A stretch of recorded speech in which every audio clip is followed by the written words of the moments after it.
Hey, what's up? Hello, my name is Emma, and today I am doing an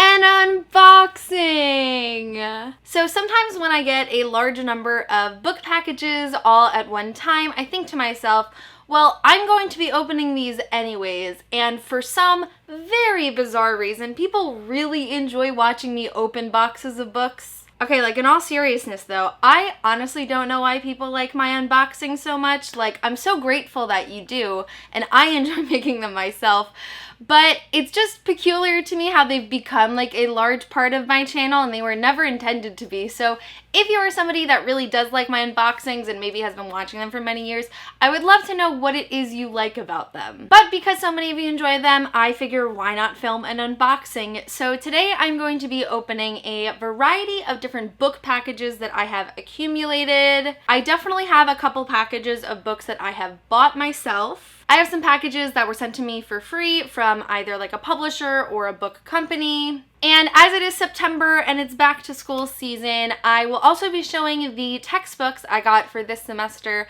for my master's in clinical mental health counseling. So if that's something you're kind of interested in, like psychology or therapy, you'll definitely want to stay to the last couple of books. But without further ado, let's jump in. I'm going to start off by opening my September Book of the Month box, as Book of the Month is kindly sponsoring this video. Book of the Month is one of the top book subscription services on the market right now. As a member, you get the opportunity to choose 1 out of 5 carefully curated new releases, and it will be shipped right to your door. I've been getting books from Book of the Month for many years now. Honestly, a good handful of some of my favorites have been their choices, and I'm actually currently reading one of the books I got in last month's box, which is The Unraveling of Cassidy Holmes, which I've really been enjoying so far. Not only do they always have great choices from a wide variety of genres, so there's books for everyone who loves historical fiction, romance, science fiction, fantasy, and mystery thrillers. But if you're somebody who is buying a lot of these new releases anyways, you're going to be getting the best price through Book of the Month, because you can actually order your first box for only $9.99 using the code SOGOOD. And you can also skip a month anytime you like. So I am a big fan of Book of the Month, and I'm now going to be opening and showing you the books I got for September. Okay, but where are my scissors? Did I not take out my scissors? You'd think I'd be better at this by now. So let's see.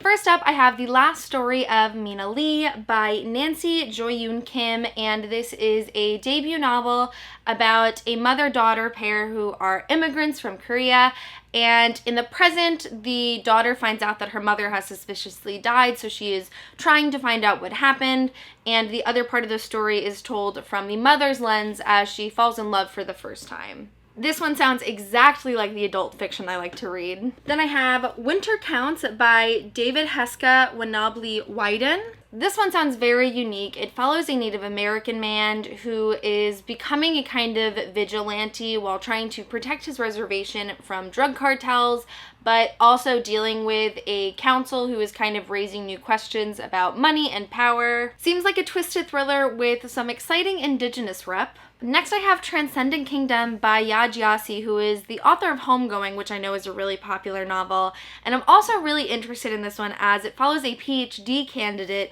who is studying like the brain neurology and depression while also dealing with her family home life that involves a mother who is suicidal and a brother who has died of drug addiction, but she's also kind of grappling with her childhood faith from the evangelical church. I love this minimalist cover, but I feel like this book has a lot of depth to it that I want to experience. Then I have Anxious People by Frederick Backman. Wait, I love the tagline for this. It says, a poignant, charming novel about a crime that never took place, a would-be bank robber who disappears into thin air, and 8 extremely anxious strangers who find they have more in common than they ever imagined. So I feel like I've read a handful of books with a similar trope of like strangers who are trapped all together, and in that situation we learn about their many different life experiences. But the twist on this one is that these people are at an open house for an apartment, but a failed bank robber takes them all hostage. So while dealing with some like more intense topics of anxiety and whatnot, and obviously like being held hostage. It seems surprisingly comedic as well. And the last book I have from Book of the Month is Cast, The Origins of Our Discontents by Isabel Wilkerson. So Cast is a nonfiction book, which is particularly exciting because I feel that Book of the Month has primarily always focused on fiction, but it really details the different caste systems throughout history, such as in America, in India, and in Nazi Germany, and the many effects that it has on the lives of people. This seems like a really thorough exploration into the world of caste systems, which I feel many people probably don't think all that much about unless they are on the consequence end of things. So this is another one that I'm definitely looking forward to getting to. So these are all of the Book of the Month September choices, and if you haven't already, definitely be sure to get your first box for only $9.99 using the link in the description below. So next up, I have a box from the classic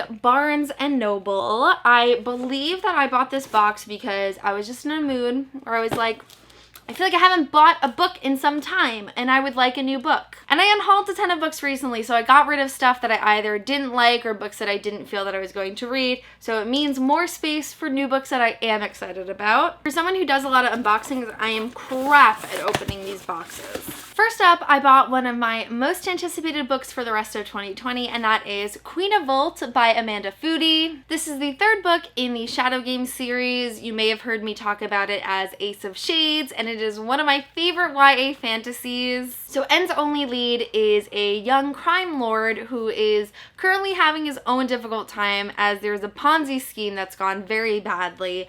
So the two of them kind of have to work together in order to first try and find End's mom, but by the end they get sucked into the Shadow Game, which is a place where the players bet their lives and they always lose. I adored Ace of Shades and I adored King of Fools, so I'm really hopeful that I'm going to love Queen of Vault as well. I often don't know how big books are until they come in the mail, but she is pretty thick, which is usually a good thing for conclusions in my mind. Honestly, I feel like lately most of the YA series conclusions that I've been reading just have not compared to the first two books or the previous books, so I'm a little nervous every time I pick up a new series conclusion lately, but Amanda Foody has not let me down yet, and I'm really hopeful that I'm going to love it. Next, I picked up Pieces of Her by Karin Slaughter, and I got this basically because it was like $5. It says that it's part of the book annex, which is $8, but it was only $5 online, and like, you never get an adult fiction hardback for $5. But I am a big fan of Karen Gillan.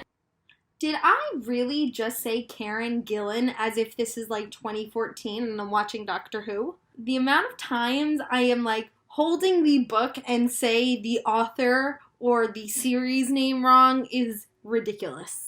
I have really enjoyed the two books that I've read from her, and this is, I think, a little bit more recent than the other two books that I've read, so I've been wanting to give it a shot. Also, Karin Slaughter has like a ton of really long, in-depth series, and I'm just not in the mood to get invested in like a big adult mystery series, so I've been kind of looking out for her independent standalone works, which I hope this one is because it's happened before. Whoa! Is that signed? It looks like there's a letter from the author, but I can't tell if it's her signature. It says, "Dear reader, have you ever looked at the person you know best in the world and wondered what really lies below the surface? Whether what you see is genuinely what you get? I've always been fascinated by the secrets and lies that underpin our lives, and so that is the question Pieces of Her asks. Can you ever know anybody completely? I hope you enjoy it." Which sounds like something an author would write like about her. It doesn't sound like a book recommendation. So I think I like accidentally bought a Karin Slaughter book signed for $5. Hell yeah! Sick, I'm pumped. So that question of do you really know the people you know is what Pieces of Her is all about. It follows a young woman whose life is changed when her mother faces down a murderer. So she is left with all these questions about who her mom is and like what her life was like before she had her daughter. And also as her mom obviously becomes a player in this police case that is going on, like her mom begins to shut even her, the main character, Andrea, out. It actually seems like it has some similar themes to Pretty Girls by Karin Slaughter, which is one of the books I have read from her and really loved. So that is pretty promising for me. I feel like I have a friend that read this one, maybe Sarah, and she didn't like it, or else it was a different Karin Slaughter book. but it does seem very up my alley for what I enjoy in thrillers, and as I'm already a big Karen Slaughter fan, I'm excited to read it. And the last book I bought from Barnes & Noble is actually another nonfiction book, and that is Stamped from the Beginning by Jason Reynolds and Ibram X. Kendi. I did not know until this moment that I read this book cover that Jason Reynolds also wrote this book. I read Jason Reynolds' poetry book called Long Way Down like last month, and I really loved it. But I bought this book because I bought Ibram X. Kendi's work, which is How to Be an Anti-Racist. I was looking on my bookshelf. I'd initially picked up How to Be an Anti-Racist on a recommendation from one of my professors at grad school, and I had missed the memo that he really stresses that you read Stamped first because it gives you more of a history about the racism in America before you go on to trying to learn about anti-racist theory and action. So after reading How to Be an Anti-Racist and really enjoying it, I knew I wanted to go back to Stamped, and I'm also pleased to see that it's not too long, which a long nonfiction book, kind of like Cast, could be a little intimidating for me, but this one now feels very manageable as I've read from both of these authors and really like them both. But especially in how the Black Lives Matter movement has really picked up speed since about May of this year. It has definitely inspired me to pick up even more texts that will help me to greater understand these issues as I continue trying to work and spread awareness of them, and then eventually help my clients. So yes, very excited for this one as well. So with this next box, I'm going to assume based on the packaging that it is from Simon & Schuster, because over here it says #MoreMalik, and it has Shadowhunter runes and symbols and whatnot all over it. Also up here it says, 2 beloved heroes, 1 love story for the times. I have seen quite a few of my booktube friends get this package recently, and I'm pretty sure it contains the second book in the Eldest Curses series. So we're gonna open it up just to be sure. Also, if we didn't open it, then how would we get the books? Ta-da! Oh, you know, I always want to do a cool reveal, and every time the letter and paper is always on top. Oh, this is a letter from Cassie though. That makes it infinitely more important. So this is a really sweet letter that was written by Cassandra Clare herself. The first paragraph is really thanking all of the readers and bloggers, booktubers, bookstagrammers, and people who really share joy, love, and enthusiasm for her books, which was so sweet. And then also talking about how Magnus and Alex's story has developed over time, how they went from being background characters to now having this own series dedicated to them, their life together, and whatnot. So it was really sweet. Now let us get into the books. So first up, they have sent me the paperback edition of the Red Scrolls of Magic by Cassandra Clare and Wesley Chu. So if you can see, if I can get this book out from under here. So this is the original cover for the Red Scrolls of Magic Book 1 in the Eldest Curses series, and the illustrated kind of abstract cover design is very different from any of the other Shadowhunter Chronicles, which have people on them, like the new paperback cover. So this one definitely matches the style of Cassie's other Shadowhunter books a little bit more. We have Alec on the cover, and he is in gear with his bows and arrows. And if you're sitting here and have no idea what I'm talking about with the Eldest Curses series, this is a new trilogy being written by Cassie and Wesley Chu, and it follows Alec and Magnus at various different points in their lives. So the Red Scrolls of Magic takes place in between City of Glass and City of Fallen Angels from the Mortal Instruments series, and it follows Alec and Magnus as they are on vacation across Europe and seeing different countries. But there is a cult that is wreaking havoc, and for some reason that Magnus cannot remember, people are telling him that he is the one who started this cult many years ago. So it's about Magnus and Alec kind of going across Europe trying to figure out who this cult is. Did Magnus actually create it? And if he did, why doesn't he remember? And then the other book I have in here is especially exciting because it is The Lost Book of the White. So this cover obviously has Magnus Bane on it, and he is just living in all of his magical goodness with some throwing maces, it seems. So initially when there was a new cover announced for the Red Scrolls of Magic, I was a little upset because it would have meant that the second book style wouldn't match. But Simon & Schuster know what the people want, and so I believe this is in all first editions, but don't quote me on that. the inside of the dust jacket is actually reversed to match the style of the other one. Now, while I like both of these covers, I definitely have grown a preference for this style because that is how Red Scrolls of Magic first came out, and I also do want my hardcovers to match, so I do think this is the cover I'm going to choose to display my copy. So you literally just put the reverse around the book, and when I eventually do that, it'll be done. And look at that, she's stunning. Ooh, the only thing that I don't like about this cover is that the back is totally blank, so it doesn't actually have like the synopsis and all the other books like any other cover would. There's pros and cons to everything in life. But if you don't know what The Lost Book of the White is about, it follows Magnus and Alec as two old acquaintances of Magnus break into his apartment and steal the Lost Book of the White from him.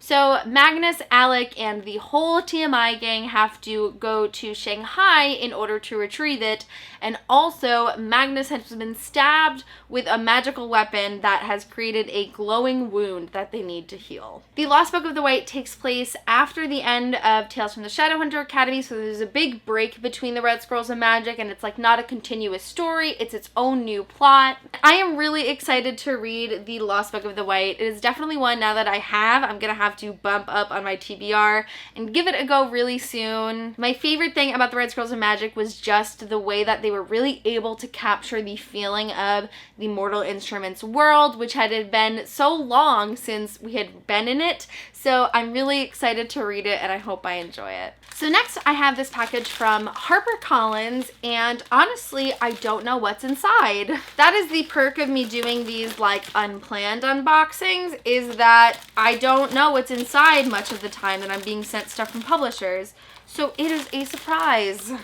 Oh, I think I know what it is. So the book I was sent by HarperCollins is Blood and Honey by Shelby Mahurin, and this is the sequel to Serpent and Dove. If you were watching my channel last year, you may know that Serpent and Dove was one of my favorite books of 2019, and this is the highly anticipated sequel. Serpent and Dove is a 16th century France-inspired fantasy, and it follows a witch named Louise LeBlanc who is on the run, and a witch hunter and Kingsguard named Reed. The two of them are forced in this kind of unique and ridiculous situation that ends in them having to be forced to be married.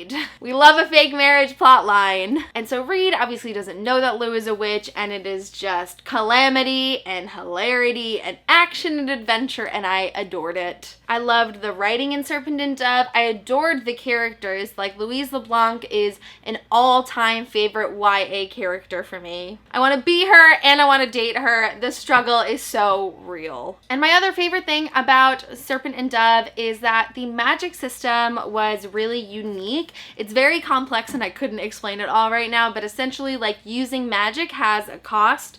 So for example, a witch might have to cause pain in order to use magic, whether she causes pain to someone else or to herself. It was so good, full of plot twists that I didn't expect, and I have just been dying to find out what happens to my favorite characters and where this story is going to go. So thank you so much to HarperCollins and Epic Reads for sending me Blood and Honey. I am sure I'm going to love it. So next up, I have two books that I decided to order from a little independent bookstore called Massy Books, which is in Canada. Now there's kind of like a whole story involved as to why I decided to order from this bookstore, because there's many New York City independent bookstores that I love to order from and support, but this one's like a little far away. So I think I'm going to talk about one book first, and then the second book is the reason I decided to order from this bookstore specifically, so I'll explain then. I will say though, Massy Books, I highly recommend. They were really nice. They had a huge collection online to order from.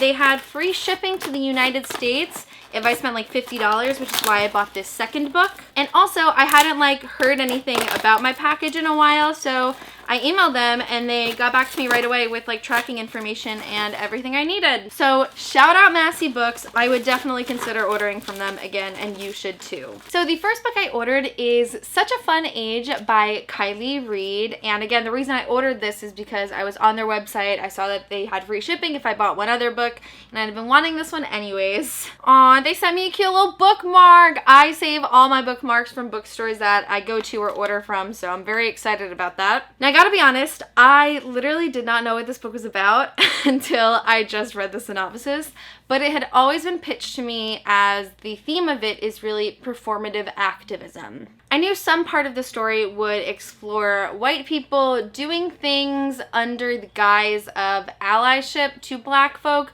but it really being for like their own self-served purpose or for how others see them, which is totally not being an ally. To tell you about the actual plot, it follows a 25-year-old Black woman named Amira who is the babysitter for a young white child, and so apparently she's like in the grocery store and gets accused of like kidnapping this child specifically because she is Black. Someone films the altercation, it goes viral online, and Amira is humiliated for merely doing her job. So the mother of the child, named Alex, feels terrible and wants to get involved, and it's kind of just a story about what happens with these two women involved in this situation but having very different experiences of it. I also did not know it was so short. Like, anytime I see a short book, I'm like, ooh, this is attainable, I can read this. Now, I love large books, and I read a lot of large books, but I guess maybe it's the combination of about to be back in school and also the pandemic. My attention span feels a little bit smaller,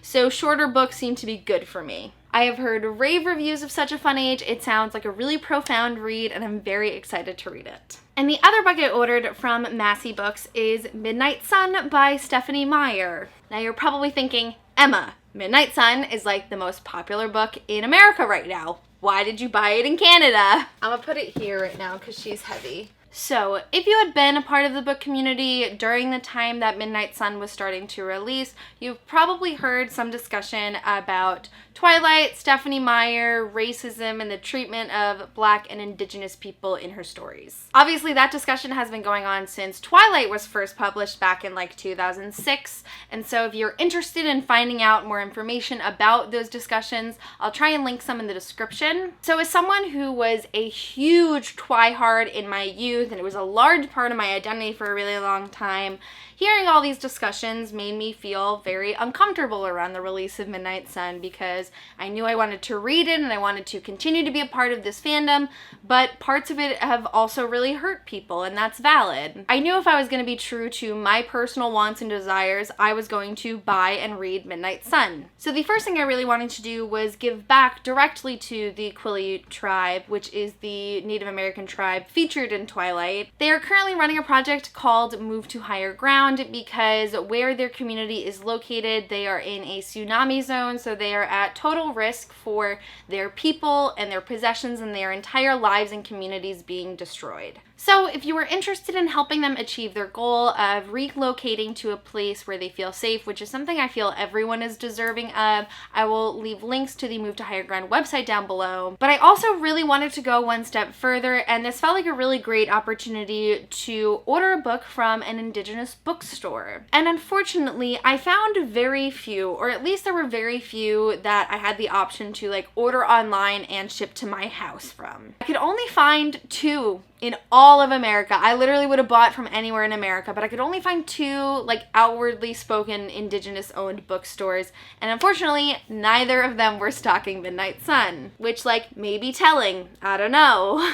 But I was really committed to finding an Indigenous owned bookstore to order from, so I extended my search to Canada, where I had a feeling there would be more, and there were a few, and I decided on Massey Books because they were willing to special order Midnight Sun and ship it to America for me. Honestly though, it was a really worthwhile experience. Not only did I discover a bookstore in Canada that I never would have found otherwise, but I had a really good experience with them and I would totally order again in the future. And also it just really inspired me to want to order from from like different independent bookstores. Like I said, I order from New York City ones a lot, but I could order from ones in like Missouri or Texas, and that would be the same thing, but I would be supporting a different store. So it was all around worthwhile. I now have my copy of Midnight Sun, which I am definitely excited to dive into. If you don't know, because many people are like, wasn't Midnight Sun published like a zillion years ago? Midnight Sun is Twilight told from Edward's perspective, and while it was being written initially around the Twilight craze, the first like 150 pages of it got leaked. So Stephenie Meyer said like she was never going to finish it and it was never going to get published.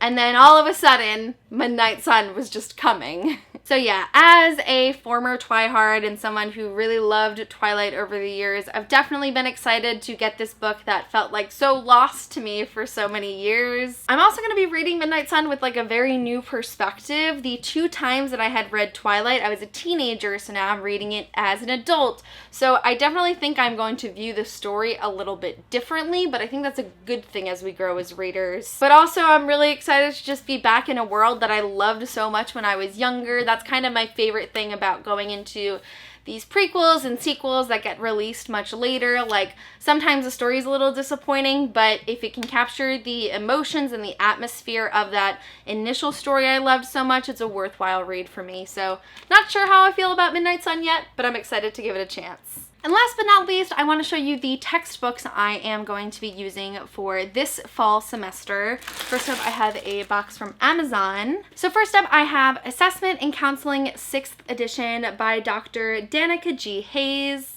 This is obviously for my assessments and counseling course. As my grad program is part-time, I'm only taking 3 classes this semester, but I think these are only books for 2 of them. So I haven't actually had any of my classes yet. I'm starting next week, but I'm taking 3 classes this semester, and these are the books for my 2 main ones. But assessment and counseling seems pretty straightforward to me. It's going to go through all of the different assessments, evaluations, tests, and exams that are used in the counseling field, as well as how to administer those tests, how to interpret their results, and how to use them in treatment for clients.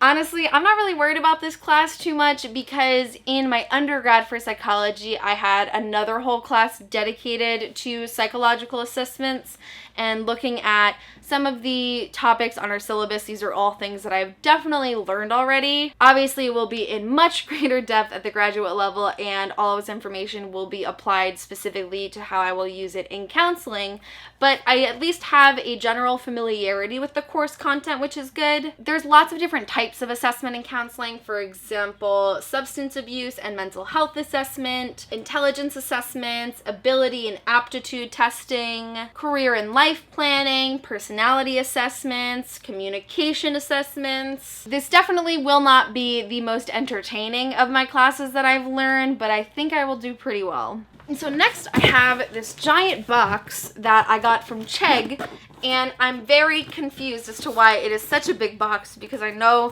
this is not filled with books. And so these next 2 books are for one class, which is I think it's called Crisis and Community Counseling. So first up I have Community Counseling, a Multicultural Social Justice Perspective, and this is by Judith A. Lewis, Michael D. Lewis, Judy A. Daniels, and Michael D. Andrea. Oh, I see some notes in the back. I like finding these sticky notes because I find that interesting, and the good thing is that I can take them out, but it does disappoint me when I have to buy used textbooks and they do already have all this underlining in it. I can't say I know as much about my community and crisis counseling course. I definitely feel it is going to have a huge focus on community. So number 1, how the community plays into the client's life and how that may provide strengths or weaknesses and obstacles for them, but also how to work with the community in order to help the client, how to network and get them to the resources that they need in order to achieve their goals. And I'm always pleased when my textbook just says right on the front that it deals with multicultural issues, because that is a large focus of my program and I'm very grateful for that. My program is almost entirely run by people of color, and so in every single class it is formulated through a lens of looking at multicultural issues and how these different subjects manifest with those particular topics. And then my next textbook for this class is Crisis Assessment, Intervention, and Prevention by Lisa Ora Jackson-Cherry and Bradley T. Erford, another person whose textbooks I definitely have. And so this textbook, I assume, will deal with the second part of this class, which is crisis. And when I think of crisis, I think of like immediate, serious, and intense. So these are situations that feel that intensity and are at like level 10 of emotions and whatnot, but also that they require immediate attention to be resolved. As a counselor, I'm going to encounter many crisis situations, and in the experiences I've had with clients so far, I haven't encountered a lot of crisis. So I think that this will be a very useful textbook to me, and one that I can totally see myself referring back to when I'm dealing with those types of situations. So that concludes this book unboxing. I really hope you guys enjoyed. I love doing these little casual unboxings because there's often a couple of books that I've maybe bought that I'm excited about, and there's some surprises of books that I don't know that I'm getting. And I appreciate to any of you who voted that you wanted to hear about my textbooks, because I didn't think that was something that you guys would be interested in, but I hope you liked learning about those too. In the comments below, if you have any favorite books or books that you are interested in reading that I showed in today's video, I would love to hear your thoughts on them. But that's it for this video. Thank you guys so much for watching, and I'll see you soon for a new one. Bye!